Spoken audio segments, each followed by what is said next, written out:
Dalangin ng pagpapasalamat. Panginoon, pupurihin ko kayo dahil iniligtas niyo ako. Hindi niyo pinayagang insultuhin ako ng aking mga kaaway.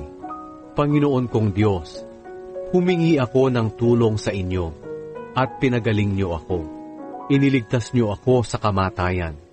Hindi niyo niloob na ako'y mamatay.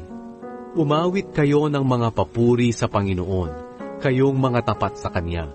Papurihan ninyo ang Kanyang banal na pangalan, dahil ang Kanyang galit ay hindi nagtatagal, ngunit ang Kanyang kabutihan ay magpakailanman.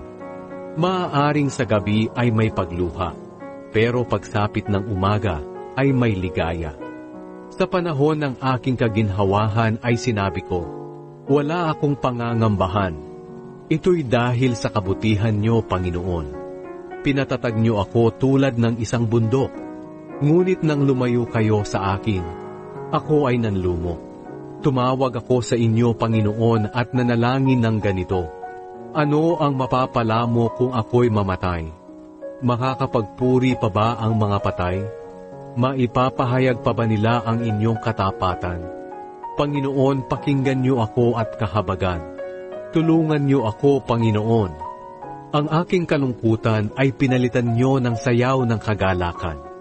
Hinubad niyo sa akin ang damit na panluksa, at binihisan niyo ako ng damit ng kagalakan, para hindi ako tumahimik, sa halip ay umawit ng papuri sa inyo. Panginoon kong Diyos, kayo ay aking pasasalamatan, magpakailanman.